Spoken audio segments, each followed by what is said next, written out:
be with you, Councillor Young. It's the second time we've had the chance to meet, first in Washington and now here.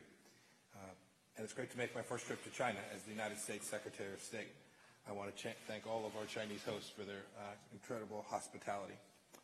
I also want to thank China and President Xi for his role in helping bring North Korea to the negotiating table and for its continued support as we work to achieve the complete, verifiable, and irreversible denuclearization of North Korea.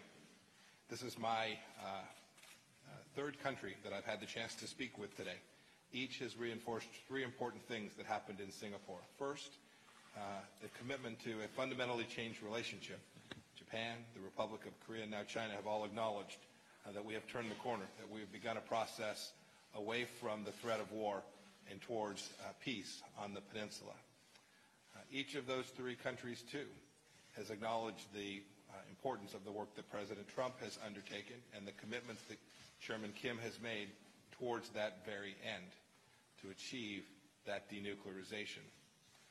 And each of those three countries has also acknowledged that it is important that the sanctions regime that is in place today remain in place until such time as that denuclearization is in fact complete.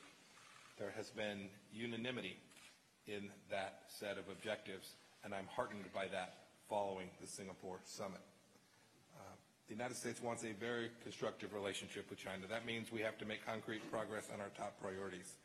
We've seen the power that comes when the United States and China do work together, when we don't treat the relationship as being zero-sum. We're stopping the flow of illegal opioids together, and this will save countless American lives, and we are deeply appreciative of China's support.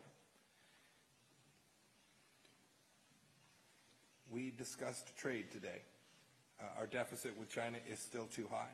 I stress how important it is for President Trump to rectify that situation so that trade becomes more balanced, more reciprocal, and more fair, with the opportunity to have American workers be treated fairly. We had good and constructive discussions.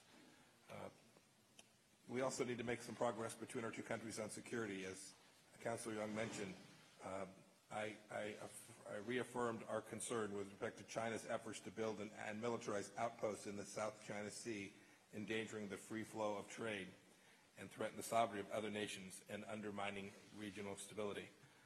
I urged Councillor Young, and he confirmed China's willingness to resolve these disputes in a peaceful way, without resort to threats, coercion, or intimidation. I am confident that we can continue to work together towards that end. When our two countries disagree, our two countries will speak up and firmly stand for each of our people.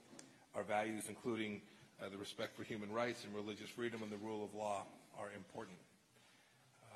When we cooperate, the United States and China can make great progress. There is much work ahead for our two countries. I am committed to working with you and with China to achieve those objectives. Thank you.